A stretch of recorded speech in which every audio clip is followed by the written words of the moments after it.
अस्सलाम वालेकुम। उम्मीद है आप सब खैरियत से होंगे। आज के इस नए लेक्चर में मैं आपको सिखाऊँगा एक्सेल, जो कि स्टार्ट से लेके मैं आपको एंड तक सिखाऊँगा ए टू ज़ेड, जिसमें हम कुछ ऐसी चीज़ें कवर करेंगे कि अगर आपको इससे पहले ज़ीरो नॉलेज है, आप पहले दिन पहली दफ़ा एक्सेल को सीखना स्टार्ट कर रहे हैं, तो इस वीडियो को देखने के बाद आप इस लेवल तक काम करना सीख जाएँगे कि आप किसी भी फ़ील्ड में डेटा एंट्री की जॉब के लिए भी अप्लाई कर सकते हैं। गवर्नमेंट की तरफ से काफ़ी सारी वैकेंसीज़ आती हैं, आप उसके ऊपर भी अप्लाई कर सकते हैं। और प्राइवेट सेक्टर में तो आप बिल्कुल अप्लाई कर सकते हैं, ठीक है? अब ये सारी चीज़ें मैं आपको आज के इस लेक्चर में कवर करवाऊँगा, शॉर्ट लेक्चर में मैं आपको कोशिश करूँगा कि आपको काफ़ी सारी चीज़ें कवर करवा दूँ, ताकि आप किसी भी फ़ील्ड में जॉब के लिए भी अप्लाई कर सकें, ठीक है? इसके अलावा अगर आप फुल एक्सेल सीखना चाह रहे हैं, एडवांस लेवल का सीखना चाह रहे हैं, तो उसके लिए भी ऑप्शंस अवेलेबल हैं आपके पास, आप इस अकाउंट को सब्सक्राइब कर लीजिए, डेली बेस पे आपको नई-नई वीडियोज़ मिलती रहेंगी, ठीक है? तो यहाँ पे वीडियो को स्टार्ट करते हैं। मेरे पास यहाँ पे एक्सेल ओपन है, आप चेक कर सकते हैं ये कुछ इस तरह से इसका इंटरफेस होता है। अगर मैं इसको क्लोज़ कर दूँ तो यहाँ मेरे पास डेस्कटॉप है और यहाँ से अगर मैंने दोबारा एक्सेल को ओपन करना तो सिंपल आप सर्च बार में जाके यहाँ पे एक्सेल टाइप करें और ये इस तरह का कुछ आइकन होता है इस तरह का। मेरे पास एक्सेल 2021 है। आप भी कोशिश करें कि आप लेटेस्ट वर्ज़न को यूज़ करें, ठीक है? अब यहाँ पे ये इसका इंटरफेस होता है एक्सेल का। बेसिकली जब आप इसको पहली दफ़ा ओपन करते हैं तो फिर आपके पास ये कुछ इस तरह का इंटरफेस आता है। ठीक है, अब यहाँ आपके पास जो प्रीवियस वर्क आपने किया है, आप उसमें से किसी शीट को ओपन करना चाह रहे हो, तो यहाँ से आप कर सकते हैं। लेकिन हम यहाँ पे बेसिक लेवल से स्टार्ट कर रहे हैं, तो मैं सबसे पहले यहाँ पे एक ब्लैंक वर्क बुक के ऊपर क्लिक करूँगा, ठीक है? यहाँ पे आप माइंड में रख लें कि यहाँ पे मैंने वर्क बुक बोला है इसको, ठीक है? ये शीट नहीं है, ये वर्क बुक है। लेकिन वर्क बुक के अंदर मल्टीपल शीट्स होती हैं। ये आपके पास क्वेश्चंस अक्सर आ जाता है, इवन कि पीपीएससी लेवल तक क्वेश्चंस आ जाता है। ये जो वर्क बुक होती है, वो क्या होती है और उसके बाद जो वर्कशीट होती है, वो क्या होती है? देखिए, वर्क बुक बेसिकली एक बुक टाइप होती है और आगे जो इसमें शीट्स होते हैं इनको आप एग्जांपल दे सकते हैं, ये इसमें काफ़ी सारे सफ़ात होते हैं, शीट्स होती हैं, ठीक है? तो ये एक बेसिकली वर्क बुक होती है और उसके अंदर यहाँ पे आगे मल्टीपल शीट्स होती है। एक्सेल की ओवरऑल जो फ़ाइल होती है वो एक वर्क बुक होती है और उसमें जितनी भी शीट्स होती हैं उसको आप वर्कशीट बोलते हैं। ये आप सिंपल माइंड में रखेंगे, एमसीक्यूज़ के रिलेटेड क्वेश्चन्स आते रहते हैं। और उसके बाद यहाँ पे मैं आपको थोड़ा-सा इसका क्विकली जनरल ओवरव्यू दे देता हूँ क्योंकि आपने यहाँ पे चीज़ों को यूज़ करना है। यहाँ सबसे पहले एक क्वेश्चन पैदा होता है कि ये जितनी भी चीज़ें होती हैं, क्या ये सारी चीज़ें हमने करनी होती है सिंगल बारी-बारी? तो ऐसा बिल्कुल भी नहीं है। यहाँ पे हमने देखें बेसिकली वो चीज़ें करनी होती हैं जो कि हमारे काम के लेवल तक होती है, जो कि हमारे काम के अकॉर्डिंग होती हैं। आप कोई भी बंदा ढूँढ लें जो एक्सेल का जितना भी एक्सपर्ट है, वो आपको ये सारी चीज़ों को बारी-बारी यूज़ नहीं बताएगा। वो आपको इसका एक जनरल ओवरव्यू देगा कि ये चीज़ें आप कहाँ का यूज़ कर सकते हैं। और मोस्टली लोगों को एक्सेल वही आता होता है जो वो अपने काम की हद तक यूज़ करते हैं। तो होता भी यही है कि जो हमारा काम होता है वो हम इससे निकलवा लेते हैं। फिर चीज़ें सामने आती जाती, जब आप इसमें वर्किंग करते हैं तो फिर मज़ीद आपको चीज़ें समझ में आती रहती हैं। अगर आप ये कहें कि बस वीडियो देख लो उसके बाद आपको एक्सेल आ रहा है तो ऐसा बिल्कुल भी नहीं। इसके साथ प्रैक्टिस बिल्कुल इम्पोर्टेंट है। अगर आप प्रैक्टिस नहीं करेंगे तो फिर ज़ाहिर है आप अभी वीडियो को छोड़ सकते हैं। लेकिन आप प्रैक्टिस करेंगे तो फिर मैं आपको गारंटी से कहता हूँ आप इसको क्लियर कर जाएँगे। फिर अगर क्वेश्चन होता है तो फिर आप कमेंट में लिख सकते हैं या फिर आपको व्हाट्सएप सपोर्ट नंबर मिल जाएगा डिस्क्रिप्शन में, आप उधर राब्ता कर सकते हैं। यहाँ देखिए सबसे पहले मैं आपको बताता चलूँ, आपके पास कुछ ऑप्शंस होते हैं, यहाँ पे इसको बोलते हैं क्विक एक्सेस टूल बार। यहाँ पे देखिए आपके पास एक एक्सेल का लोगो, उसके बाद यहाँ पे ये शॉर्टकट्स मैंने खुद ऐड किए हुए हैं। आप यहाँ से चाहे तो इनको चेंज भी कर सकते हैं। जैसे अनडू और रीडू को यहाँ पे आप ख़त्म करें तो यहाँ से आप इसको ख़त्म भी कर सकते हैं। मज़ीद कुछ चीज़ें इसमें ऐड करना चाह रहे हैं, जैसे ओपन वाला आप ऑप्शन यहाँ पे ऐड करना चाह रहे हो तो देखिए ओपन ओपन वाला ऑप्शन ऐड हो गया, ईमेल वाला ऑप्शन ऐड हो गया। ये सारी चीज़ें आपकी एक्सेस में होती हैं। ये क्विक एक्सेस टूल बार में आती है जहाँ से आप मल्टीपल चीज़ों को जल्दी-जल्दी एक्सेस कर सकते हैं। उसके बाद यहाँ पे आपके पास कुछ और चीज़ें हैं, ये सारे आपके पास टैब्स होती हैं और हर टैब के अंदर डिफरेंट टूल्स होते हैं, जिनको आप अपने काम के अकॉर्डिंग यूज़ करते हैं। ये क्लिपबोर्ड है, उसके बाद फ़ॉन्ट्स के रेलेवेंट आपको सेटिंग चाहिए, फिर आपको वो यहाँ से मिलेगी। इस तरह अलाइनमेंट के रेलेवेंट आपको डेटा अलाइनमेंट करना है, तो फिर उसकी सेटिंग आपको यहाँ से मिलेगी। ये आपके पास नंबर्स हैं, ये स्टाइल्स हैं, अगर आप डेटा को फ़ॉर्मेटिंग करना चाह रहे हो, तो यहाँ से करेंगे। फिर उसके बाद यहाँ पे आपके पास सेल्स है, न्यू सेल कैसे ऐड करना है, ये वो इसके एडिटिंग वाले टूल्स हैं। तो ये सारी चीज़ें हम यहाँ पे इनको डिस्कस करेंगे जो आपके काम के अकॉर्डिंग इसकी ज़रूरत पड़ेगी। फिर उसके बाद देखिए ये शीट 1 है, अब यहाँ प्लस का ऑप्शन है, यहाँ से आप शीट 2 ओपन कर सकते हैं। मैं आपको बेसिकली इसका जनरल ओवरव्यू बता रहा हूँ, उसके बाद हम यहाँ पे एक न्यू शीट के ऊपर काम करेंगे, एक डेटा एंट्री शीट बनाएँगे। फिर उसके बाद यहाँ पे आप देखिए इसको ज़ूम कर सकते हैं, 100 पे या 100 से ज़्यादा भी कर सकते हैं, ठीक है? 200 भी कर सकते हैं, लेकिन नॉर्मली जो बाय डिफ़ॉल्ट होती है वो 100 ही होती है, ठीक है? यहाँ से आप देख लीजिएगा, इसको 100 पे कर लें और ओके कर दें। ठीक है? उसके बाद यहाँ पे देखिए ये शीट की सेटिंग होती है, शीट का अगर व्यू चेंज करना चाह रहे हैं, लेआउट को चेंज करना चाह रहे हैं तो यहाँ से कर सकते हैं, इतनी ज़्यादा इसकी ज़रूरत नहीं पड़ती। और उसी तरह यहाँ पे आपको सबसे पहले एक ऑप्शन दिखाई दे रहा है A1, ये बेसिकली सेल का एड्रेस होता है। यहाँ पे मैं आपको एक सिंपल चीज़ बताता चलूँ कि ये जो डेटा इस तरफ जा रहा है ना, एक सिंपल मैं आपको आसान अल्फाज में बता रहा हूँ, ये इसको बोलते हैं रोज़, और जो डेटा इस तरह से नीचे आ रहा है इसको बोलते हैं कॉलम्स, ठीक है? अब देखिए जो रो और कॉलम होते हैं ये दोनों मिलके एक सेल बनाते हैं। तो यहाँ पे देखें ये A1 लिखा हुआ है, बेसिकली ये कंप्लीट सेल है। अब देखिए मिसाल के तौर पे ये जो A है, ये A कौन-सा, ये A वाली रो है, ठीक है? और देखिए जो कॉलम का नेम है ना बेसिकली, वो क्या आ रहा है, ठीक है? अब ये अगर मैं इसको इस हिसाब से देखूँ तो ये 1 आ रहा है, लेकिन जो कॉलम है वो कौन-सा है? यहाँ पे हेडर से आप इसको देखेंगे A1 है। ठीक है, देखिए अगर यहाँ से आप इसको सिलेक्ट करेंगे तो ये क्या होगा? D1 होगा। D क्या चीज़ है यहाँ पे? D इसका कॉलम है और 1 क्या है? 1 रो है। अगर आप देखें इसको यहाँ से सिलेक्ट करते हैं तो ये C5 आएगा। अब ये 5 क्या चीज़ है? इस तरह से अगर आप देखें तो ये रो का नेम है। अगर आप कॉलम के हिसाब से देखें तो ये कौन-सा कॉलम आ रहा है? B वाला आ रहा है। तो इस दोनों को मिलके ये क्या बनाएँगे? B5 बनाएँगे। ठीक है? तो इस तरह से इसको आप बोलते हैं सेल एड्रेस है। ठीक है, ये बेसिकली इसका एक जनरल सा ओवरव्यू था, और उसके बाद यहाँ आपके पास जो रोज़ और कॉलम्स होती हैं, इनकी मदद से ही आप एक्सेल शीट्स बनाते हैं, ठीक है? तो यहाँ मैं आपके सामने एक सिंपल और सिंपल होगी, मगर आपको इस तरह इस लेवल की शीट बनाऊँगा कि आप उसके बाद किसी भी उस तरह की डेटा एंट्री शीट को बनाना सीख जाएँगे, ठीक है? यहाँ पे हम एग्ज़ाम्पल लेते हैं, जैसे डेटा एंट्री का काम होता है, मेन जो डेटा एंट्री का काम होता है आपको पता है वो क्या होता है कि रिकॉर्ड को मेंटेन करना, रिकॉर्ड ऐड करना। तो यहाँ पे हम सिंपल अपने हिसाब से एक रिकॉर्ड वाली शीट बनाएँगे और फिर उसको देखेंगे आपने किस तरह से उसको मेंटेन करना है, उसकी फ़ॉर्मेटिंग किस तरह से करनी है। सिंपल एक्सेल में क्या होता है, या तो आपके पास सिंपल फ़ॉर्मेटिंग होती है, या फिर इसके अलावा आपके पास क्या चीज़ें होती हैं, सिंपल उसमें कैलकुलेशन का काम होता है। एक्सेल की जब भी बात होती है इसका मतलब ये होता है कि कैलकुलेशन का काम करना। एक्सेल में जो सबसे ज़्यादा काम होता है वो बेसिकली हमें पता है कैलकुलेशन का काम होता है। लेकिन यहाँ पे आप स्टॉक को मेंटेन भी कर सकते हैं, स्टॉक का रिकॉर्ड भी ऐड कर सकते हैं एंड मैनी मोर फंक्शंस यहाँ पे परफ़ॉर्म कर सकते हैं। तो यहाँ पे मिसाल के तौर पे हम यहाँ पे एक शीट क्रिएट करते हैं। देखिए जब आप एक न्यू शीट क्रिएट करें तो यहाँ मैं आपको एक सजेस्ट करूँगा कि आप ऊपर से एक रो को भी छोड़ दें और साइड पे एक कॉलम को भी छोड़ दें और यहाँ से स्टार्ट करें। यहाँ से आप सीरियल लिख लें और उसके बाद यहाँ पे हम ना एक स्टूडेंट की एंट्री शीट बनाते हैं, या फिर एम्प्लॉयी की शीट बना सकते हैं। चलें एम्प्लॉयी की बना लें, यहाँ पे हम एम्प्लॉयी नेम लिख लेते हैं। ठीक है? और उसके बाद अब देखिए यहाँ पे एक चीज़ मोस्ट इम्पोर्टेंट है कि जब आप कुछ डेटा लिखते हैं आप तो इस सेल में लिख रहे हैं, तो ये डेटा आगे वाले सेल में कैसे मूव हो रहा है। तो इस चीज़ को कवर करने के लिए आप देखिए हेडर के ऊपर जाके अगर आप यहाँ पे डबल क्लिक करते हैं, एक दफ़ा नीचे क्लिक कर लें और यहाँ देखिए सी और डी के दरमियान अगर आप डबल क्लिक करते हैं तो ये फुली ऑटो एडजस्ट हो जाएगा। ठीक है? एम्प्लॉयी नेम लिख लें और उसके बाद यहाँ पे आप उसका डेज़िग्नेशन लिखेंगे। ठीक है? उसका डेज़िग्नेशन आप लिख लें, ठीक है? इसको भी एडजस्ट कर लें यहाँ इसके ऊपर डबल क्लिक करके, ठीक है? फिर उसके बाद आप उसका सिटी लिखेंगे, सिटी लिख लें, फिर उसके बाद यहाँ पे आप डेट ऑफ जॉइनिंग लिख सकते हैं, ठीक है? डेट ऑफ जॉइनिंग लिख लें, ठीक हो गया? इसके बाद इसको भी अगर ऑटो एडजस्ट करना है तो यहाँ से आप जस्ट डबल क्लिक करेंगे तो ये ऑटो एडजस्ट हो जाएगा। इसके बाद यहाँ पे हम कुछ और लिख लें, जैसे ब्लड ग्रुप उसका क्या है, ठीक है? ब्लड ग्रुप लिख लें और इसके बाद यहाँ पे आप उसकी सैलरी लिख सकते हैं, ठीक है? बेसिक सैलरी लिख लें यहाँ पे, बेसिक लिख लें या पर डे जो जो भी आप मेंशन करना चाह रहे हैं। ये मेरे पास एक सिंपल सा डेटा है जिसको मैंने ऑर्गेनाइज़ करना और इसको एक फुल और प्रोफेशनल शीट के अकॉर्डिंग मैंने इसको लेके जाना है। बेसिकली देखिए हमने एक डेटा एंट्री की है और डेटा एंट्री आप मिसाल ले सकते हैं कि आप किसी इंडस्ट्री में काम कर रहे हैं और वहाँ पे आपको कहा जाता है कि जहाँ पे जो वर्कर्स हैं इनका आपने रिकॉर्ड मेंटेन करना है। तो फिर कुछ इस तरह से आप उसका डेटा सेट करते हैं। यहाँ पे मैं सिंपल इसको थोड़ा-सा एडजस्ट करता हूँ। अब देखिए मैं इसको थोड़ा जो सीरियल नंबर, अब देखिए सीरियल नंबर किस तरह से होते हैं, यहाँ पे 1 उसके बाद 2 और यहाँ पे उसके बाद 3। लेकिन यहाँ पे हम बात करें, इसकी जो विड्थ है वो ज़्यादा नहीं है, 1 तो छोटा-सा होता है, ये सिंपल एक नंबर ही होता है, तो इसकी विड्थ अगर कम भी हो जाए तो ये उसमें एडजस्ट हो सकता है।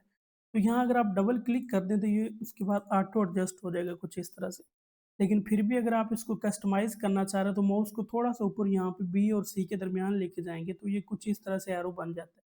अब माउस का जो लेफ्ट बटन है इसको प्रेस करके थोड़ा-सा आगे मूव करें तो ये आगे जो इसकी विड्थ है वो थोड़ी-सी इंक्रीज़ हो जाएगी। यहाँ उसके बाद हेडर से आप माउस का लेफ्ट बटन प्रेस करके इसको सेलेक्ट कर लें और इसको आप राइट साइड पे कर लें।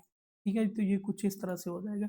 अब उसके बाद देखते हैं इसको आप सिंपल जो सीरियल नंबर्स हैं ये कैसे कंप्लीट करेंगे, यहाँ पे आप 1 लिख लें, एक दफ़ा नीचे क्लिक कर लें, फिर ऊपर क्लिक करके जो आपके पास कंट्रोल का बटन होता है, इसको आप प्रेस करके नीचे ड्रैग करेंगे तो ये ऑटो नंबर्स लग जाएँगे कुछ इस तरह से, ठीक है?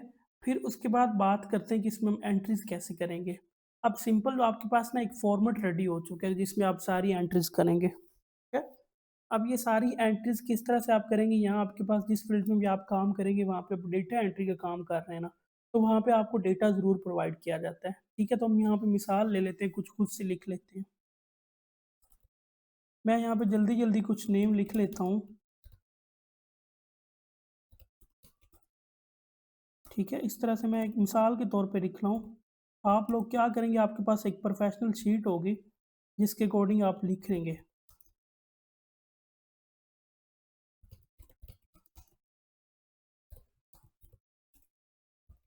ठीक है? मैं यहाँ पे कुछ नेम्स की एंट्री कर लेता हूँ ताकि आपको इस चीज़ की समझ आ जाए कि मैं आपको क्या समझाना चाह रहा हूँ यहाँ पे।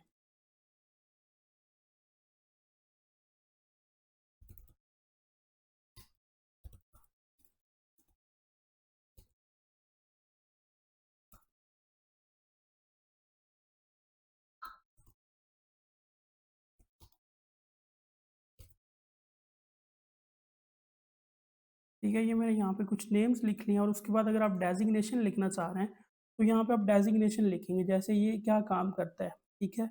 इसको आप कर लें, ये सुपरवाइज़र है,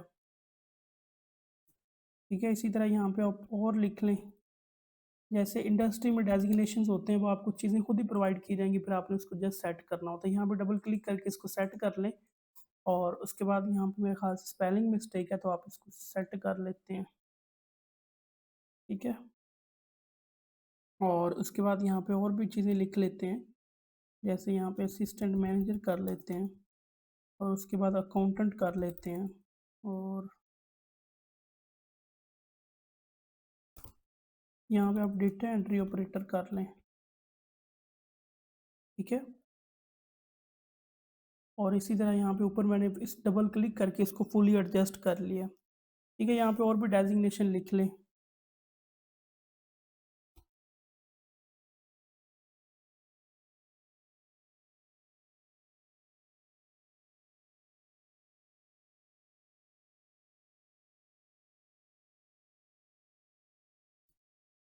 ठीक है? ये सारी चीज़ें आप कुछ इस तरह से इसको फिल कर लेंगे, ठीक है? नीचे हम यहाँ पे कुछ कॉपी करके लिख देते हैं ताकि हमारा टाइम बच जाए, ठीक है? इसको मैंने एज़ इट इज़ लिख दिया।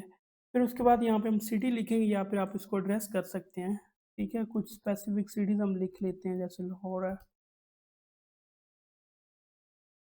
और उसके बाद कौन-सी होती हैं, कुछ और भी लिख लें और इसी तरह यहाँ पे इसी तरह हम चेंज कर लेते हैं, जैसे यहाँ पे हम कुछ और लिख लेते हैं,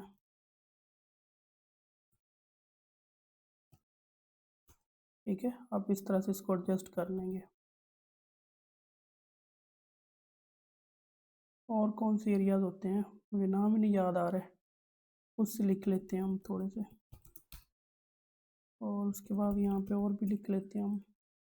अब ये सारे जो लिख रहा हूँ इसको मैं आपको बताऊँगा आपने यूज़ भी कैसे करना है, ठीक है? फिर उसके बाद यहाँ पे डेट ऑफ़ जॉइनिंग है।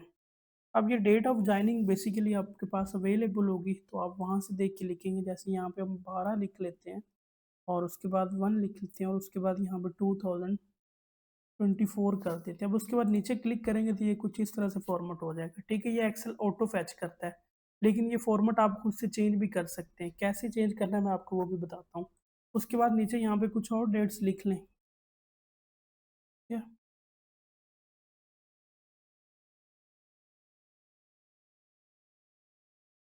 और इसी तरह हम यहाँ पे कुछ ऐड कर लेते हैं,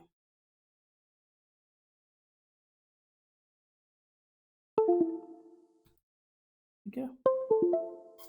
और इसी तरह कुछ और भी ऐड कर लेते हैं। मैं आपको यहाँ सारी चीज़ें इसलिए क्लियरली बता रहा हूँ ताकि मैं आपको जो डेटा एंट्री सिखा रहा हूँ ये आप चीज़ें समझ जाएँ मैं बेसिकली आपको क्या समझाना चाह रहा हूँ, ठीक है?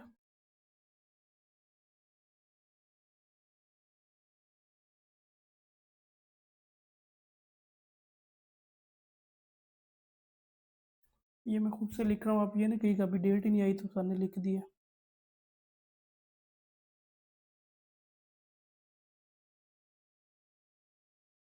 ठीक है। अब इसी तरह यहाँ पे हम कॉपी कर लेते हैं कुछ, ताकि नीचे भी ऐड कर दें। मैं इसको कंट्रोल सी करता हूँ, नीचे आके कंट्रोल वी करता हूँ, ये नीचे ऐड हो जाएंगे। ठीक है, यहाँ पे हम कुछ ब्लड ग्रुप्स ऐड कर लेते हैं। एंड पे यहाँ पे मैंने इसको ना फिल्टर लगाना है, ताकि आपको चीज़ें समझ आ जाएं। ये आप माइंड में रखिएगा, मैं इसलिए कुछ चीज़ों का लिख रहा हूँ। यहाँ पे मूव नेगेटिव कर देते हैं इस भाई साहब का, बी नेगेटिव कर देते हैं। ठीक है, ए पॉजिटिव कर देते हैं, वही यहाँ पे भी ए पॉजिटिव कर देते हैं। ठीक है, और यहाँ पे भी ओ नेगेटिव, बी पॉजिटिव।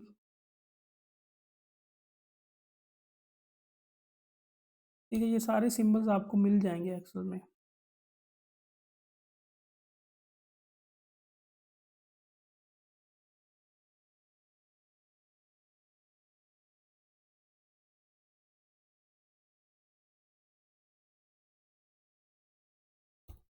ठीक है, ये भी मैंने लिख लिया। उसके बाद यहाँ पे हम सैलरी डिटेल ऐड करेंगे।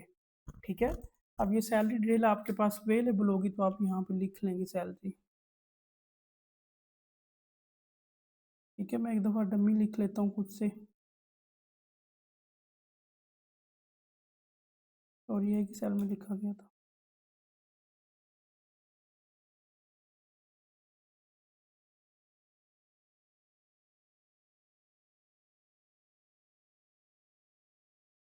ठीक है, इस तरह से आप इनको फिल कर लेंगे। मैं बेसिकली एक कंप्लीट डेटा एंट्री शीट बना रहा हूँ, ताकि इसके बाद आपको आइडिया हो जाए एक रफ सा कि किस तरह से आप ये शीट बनाते हैं और उसको मेंटेन आपने कैसे करना है। ठीक है,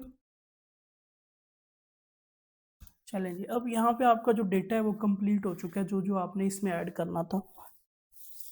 अब हमने क्या करना है, शीट की फॉर्मेटिंग करनी है, और इसको हमने थोड़ा सा प्रॉपर और प्रोफेशनल वे में सेट करना है, और उसके बाद इसको हम एक प्रिंटिंग फॉर्म में लेके जाएंगे। अब यहाँ पे मैं सबसे पहले आपको बताता चलूँ, इसको यहाँ पे ज़रूरी है कि आप इसके ऊपर बॉर्डर अप्लाई करें। जब आप इस तरह का डेटा लिखते हैं, उसके बाद ये होता है, आप इसको प्रिंट करेंगे तो ये एज़ इट इज़ एक साफ पेज पे आ जाएगा। लेकिन अगर आप इसके ऊपर बॉर्डर अप्लाई करते हैं तो वो सारा फिर बॉर्डर में होता है। ये जो आपको यहाँ पे लाइन्स मिल रही हैं, ये ग्रिड सा जाल सा बना हुआ है, ये टेम्परेरी होता है, लेकिन जो प्रिंट में आप लेके जाते हैं, ये आपके पास बॉर्डर में होना चाहिए। तो बॉर्डर अप्लाई करने के लिए आप यहाँ माउस का लेफ्ट बटन प्रेस करेंगे, इसको आगे मूव करेंगे और यहाँ लास्ट तक इसको लेके जाएँगे जहाँ तक आपका डेटा लिखा हुआ है। उसके बाद यहाँ आप बॉर्डर्स में चले जाएँ। ठीक है, आप साइड पे छोटा सा एरो है, इसके ऊपर क्लिक कर दें और यहाँ ऑल बॉर्डर्स के ऊपर क्लिक करेंगे तो ये आपके पास बॉर्डर अप्लाई हो जाएगा। ठीक है, उसके बाद यहाँ इसके जो हेडिंग्स हैं, इसको थोड़ा-सा हम सेट करते हैं, इसको सेलेक्ट कर लें और यहाँ इसके ऊपर हम एक कलर अप्लाई कर देते हैं। ठीक है, कलर अप्लाई करते ही यहाँ पे मैंने इसको सेलेक्ट कर लूँगा और यहाँ पे मैं इसको बोल्ड कर दूँगा। ठीक है, और इटैलिक भी कर देता हूँ थोड़ा-सा, इसको आप कह लें कि इसकी जो लुक है वो थोड़ी-सी ब्यूटीफुल हो जाती है। अब उसके बाद ऑटो एडजस्ट कर सकते हैं, यहाँ सिटी को यहाँ डबल क्लिक कर लें तो ये ऑटो एडजस्ट हो जाएगा, जो आपके पास डेटा फिल है उसके अकॉर्डिंग ये एडजस्ट कर लेता है। और उसके बाद जो डेट ऑफ जॉइनिंग है, इसकी डायरेक्शन मैं यहाँ पे इसको हेडर से सिलेक्ट करता हूँ और यहाँ पे इसकी अलाइनमेंट जो मैं इसको लेफ्ट कर देता हूँ, लेफ्ट अलाइनमेंट, ये कुछ इस तरह से डेटा हो जाएगा। और इसको सेंट्रलाइज़ करते हैं हम, यहाँ इसको सिलेक्ट कर लें और अलाइनमेंट पे जाके देखिए, ये सारी जो सेटिंग होती है, ये लेफ्ट, राइट, अपर और उसके बाद जो लोअर है, ये सारी सेटिंग आपको यहाँ से मिलती है। इसको सेंट्रलाइज़ कर दें, इस तरह से हो जाएगा और उसके बाद जो सैलरी है, इसको सिलेक्ट कर लें और इसको लेफ्ट साइड पे हम मूव कर देते हैं। तो ये कुछ इस तरह से आपके पास एक बेसिकली टेबल बन गया। ठीक है, अब मैं ये चाह रहा हूँ कि यहाँ पे जो हेडिंग्स है ना, वो भी ऐड करूँ। तो मैं ये चाहता हूँ कि ये वाली जो लाइन है, इसके ऊपर एक और लाइन ऐड हो जाए, यानी एक रो के ऊपर एक और रो ऐड हो जाए। अब देखिए, जहाँ पे आप रो ऐड करना चाह रहे हैं, उससे जो नीचे वाली रो, उस पे आपने जाना है और राइट क्लिक करना है कुछ इस तरह से माउस से, और इंसर्ट के ऊपर क्लिक करेंगे तो ये रो ऐड हो जाएगी। ठीक है, अब यहाँ पे देखिए, मैं हेडिंग्स को ऐड करना चाह रहा हूँ, तो मैं क्या करता हूँ, हेडिंग ऐड करने के लिए सबसे पहले इस डेटा को मर्ज कर लूँगा। यानी ये जो सारे सेल हैं, इनको एक सेल बना लूँगा। तो उसके लिए मैं क्या करूँगा, यहाँ से सेल को सिलेक्ट करके थोड़ा-सा आगे मूव करूँगा और उसके बाद आपके पास यहाँ पे एक ऑप्शन होता है मर्ज एंड सेंटर का। इसके ऊपर क्लिक करेंगे तो ये बेसिकली एक सेल बन जाएगा। ठीक है? इसको नाम देंगे हम एक डेटा को। ठीक है? जैसे हम यहाँ पे एक कंपनी का नाम लिख लेते हैं।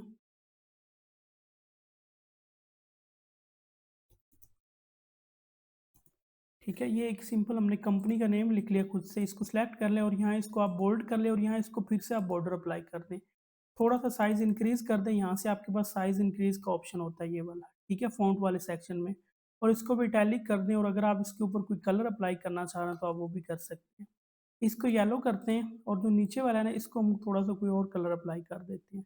कलर्स में आ रही है आपके पास बकेट जो इसमें कलर्स होते हैं, तो आप साइड पे क्लिक कर दें और ये सारे कलर्स हैं। इसमें से आप कोई भी अप्लाई कर सकते हैं। तो ये नीचे मैंने ऐड कर दिया। अब यहाँ पे आप चेक कर लें आपके पास एक छोटी-सी जो ना एक प्रॉपर शीट है वो रेडी हो चुकी है। अब इसमें कुछ चीज़ें हमने मज़ीद डिस्कस करनी है जो कि मैं आपको अभी बताता हूँ। अब देखिए इसमें ना हम यहाँ पे ये चाहते हैं, हम एक फ़िल्टर अप्लाई करते हैं जिसमें मैं ये चाह रहा हूँ कि यहाँ पे जितने भी लाहौर वाले लोग हैं, जो लाहौर सिटी से हैं, वो अलग से मेरे पास डिस्प्ले हो जाएँ। तो उसके लिए हम यूज़ करेंगे यहाँ पे फ़िल्टर। फ़िल्टर कैसे आपने यूज़ करना है, जो हेडिंग्स हैं इनको आप सेलेक्ट कर लें और आपके पास यहाँ थोड़ा-सा लास्ट पे जाएँगे तो आपके पास यहाँ एक सॉर्ट एंड फ़िल्टर का ऑप्शन होता है। इसमें आपने जो छोटा-सा एरो है इसके ऊपर क्लिक करना और यहाँ फ़िल्टर वाला जो ऑप्शन है इसके ऊपर क्लिक कर दें तो ये आपके पास फ़िल्टर अप्लाई हो जाएगा। अब देखिए आपके पास कुछ बटन्स ऐड हो गए हैं। अब यहाँ पे मिसाल के तौर पे मैं ये चाह रहा हूँ कि जितने भी मेरे पास यहाँ पे लाहौर वाले लोग हैं ना वो शो हो जाएँ। तो मैं सिटी के ऊपर क्लिक करूँगा, छोटा-सा बटन देखिए जितने भी यहाँ पे आपके पास सिटीज़ है ना वो ऐड सामने आपके पास शो हो जाएँगे। ठीक है? चाहे वो रिपीटेड है यहाँ पे आपको एक ही दफ़ा ही शो होते हैं क्योंकि उसके अकॉर्डिंग हमने फ़िल्टर लगाना होता है। तो यहाँ पे देखिए मैं ये चाह रहा हूँ जैसे साहीवाल मैं सभी पे एक दफ़ा डिसलेक्ट करता हूँ और साहीवाल जो इसको चेक मार्क करता हूँ और उसके बाद यहाँ इसको ओके करता हूँ। देखिए यहाँ पे साहीवाल में कितने लोग हैं मेरे पास यहाँ पे शो हो गए। इसी तरह अगर आप फ़िल्टर चेंज करेंगे यहाँ पे क्राइटेरिया देखिए मैं ये चाह रहा हूँ लाहौर वाले कितने लोग हैं इसको ख़त्म कर देता हूँ और ओके कर देता हूँ। तो ये लें लाहौर से इतने लोग हैं मेरे पास और इसी तरह मैं ये चाह रहा हूँ कि मैं यहाँ पे लाहौर, गुजरांवाला और उसके बाद साहीवाल 3 जो सिटीज़ हैं इनका डेटा यहाँ पे मैं शो करवा दूँ, सेपरेट कर दूँ। तो यहाँ पे तीनों को चेक मार्क कर लें और उसके बाद ओके कर लें। अब ये 3 सिटीज़ के लोग आ जाएँगे। इसी तरह यहाँ से आप इसको चेंज करते जाएँगे। ठीक है, आरिफ वाला ऐड कर लें या बाकी सबको सेलेक्ट कर लें, डिससेलेक्ट कर लें और जस्ट आरिफ वाला ऐड करते हैं और ओके कर दें। यहाँ पे आरिफ वाले से 1 लोग हैं हमारे पास। ठीक है, इसी तरह आपके पास जितनी बड़ी शीट होगी ना वहाँ से आप इस तरह से डेटा को फेच कर सकते हैं। ठीक है, देखिए कितना मुश्किल था यहाँ तक पहुँचना और कितनी को मुश्किल है यहाँ पे एक शीट को रेडी करना, ज़रा भी मुश्किल नहीं था। ठीक है? अब इस तरह से आप इसको ऐड करते हैं। अब मज़ीद इसको फाइनल लुक है, उसके बाद हम इसको प्रिंट में लेके जाना चाह रहे हैं, तो आप सिंपल सबसे पहले कंट्रोल पी करेंगे, तो आपके पास इसकी जो लुक है, वो थोड़ी-सी बिगड़ जाएगी। अब देखिए, एक शीट यहाँ पे आ रही है और उसके बाद ये देखिए, जो एरो नीचे जाता है, इसका मतलब ये लाइन जो नीचे जाती है, इसका मतलब होता है कि पेज और भी ऐड है। तो नीचे लेके जाएँगे, तो और पेज ऐड हो गया। हम यहाँ पे इसको एक ही पेज के ऊपर एडजस्ट करने के लिए, यहाँ नो स्केलिंग आपके पास एक होता है लास्ट पे, ये वाले सेक्शन, प्रिंट वाले सेक्शन में। तो इसको आपने जाना है और यहाँ पे इसको कर दें fit sheet on one page, इसके ऊपर क्लिक करेंगे तो ये आपके पास एक शीट में ऐड हो जाएगा। लेकिन देखिए इधर भी मार्जिन ज़्यादा और उसके बाद इधर भी ज़्यादा है, तो इस चीज़ को एडजस्ट करेंगे, यहाँ थोड़ा-सा पकड़ के इसको पीछे की तरफ मूव कर दें और उसके बाद दोबारा एक दफ़ा कंट्रोल पी कर लें, तो ये कुछ इस तरह से बन जाएगा, ठीक है? मज़ीद अगर आप इसमें फिर भी कुछ चेंजिंग करना चाह रहे हैं, देखें जैसे इसकी जो हाइट और विड्थ है ना वो थोड़ी-सी कम है। विड्थ इसकी ठीक है लेकिन जो इसकी हाइट है ना, जैसे देखिए ये वाली जो ऊपर-नीचे होती है इसको हाइट बोलते हैं, हाइट इसकी बिल्कुल कम है। तो हाइट थोड़ी-सी इंक्रीज़ करने के लिए आप सारे सेल्स को सिलेक्ट कर लें यहाँ साइड से और उसके बाद किसी एक सेल को थोड़ा-सा नीचे मूव कर दें, तो ये कुछ इस तरह से हो जाएगा। मज़ीद इसकी जो अलाइनमेंट है वो सेंटर कर दें और उसके बाद दोबारा एक दफ़ा कंट्रोल पी कर दें। तो ये कुछ इस तरह से, अब देखिए थोड़ी-सी इसकी जो लुक है वो प्रोफ़ेशनल बन गई। अब ये फाइनल लुक चेक करने के लिए मैं इसको ना पीडीएफ में कन्वर्ट कर देता हूँ। चाहे आप प्रिंट कर लें, बात एक ही है, आपके पास प्रिंटिंग फ़ॉर्म में आ जाएगी। लेकिन अगर आप इसको एक्सपोर्ट कर लें और यहाँ आपके पास क्रिएट पीडीएफ का ऑप्शन होता है, इसके ऊपर क्लिक कर दें और यहाँ इसको कहीं किसी फ़ाइल में हम सेव कर लेते हैं, ठीक है? इसका नाम लिख लें एक्सेल फुल लेक्चर, ठीक है? और इसको पब्लिश कर दें। अब ये देखिए इसकी फाइनल लुक हमारे पास कुछ इस तरह से आ जाएगी। ठीक है, आप चेक कर लें, ये शीट अभी हमने रेडी की है। तो कुछ इस तरह से आप इसको यूज़ करेंगे। अब जो डेटा आप बनाते हैं इसको ज़रूरी होता है कि आप कहीं न किसी फ़ाइल लोकेशन पे सेव करें। तो ये जब आप पहली दफ़ा एक्सेल की फ़ाइल ओपन करेंगे तो आपने तभी इस फ़ाइल को सेव कर लेना है। सेव कैसे आपने करना है, कंट्रोल एस करना है और यहाँ आपके पास ना कुछ इस तरह से ऑप्शन आएगा। ठीक है? इस तरह आपके पास आएगा, बल्कि आपने ब्राउज़ करना है और उसके बाद आप किसी स्पेसिफ़िक लोकेशन पे इसको सेव कर देंगे। जैसे मैं डॉक्यूमेंट में कर देता हूँ और यहाँ पे मैं लिख लेता हूँ, एक्सेल 1 कर देते हैं हम इसको, ठीक है? ताकि बाद में मैं इसको ओपन कर लूँ, फ़ाइल को सेव कर दें। अब यहाँ जो भी आप डेटा इसमें लिखें उसके बाद आपने सिंपल कंट्रोल प्लस एस करते जाना ताकि जो भी डेटा आप न्यू ऐड करेंगे उसी शीट में ऐड होता रहे। तो कुछ इस तरह से हम बेसिक यूज़ करते हैं एक्सेल का। उम्मीद है आपने इस वीडियो में कुछ चीज़ों को सीखा होगा, कुछ ना कुछ तो आपको समझ आई होगी, चाहे पूरी नहीं भी समझ आई। अगर आपने वीडियो से कुछ सीखा हो तो चैनल को लाज़मी सब्सक्राइब कर लीजिएगा, ताकि नेक्स्ट ऐसी ही अच्छी-अच्छी वीडियोज़ हम आपके लिए लाते रहें। Thank you so much.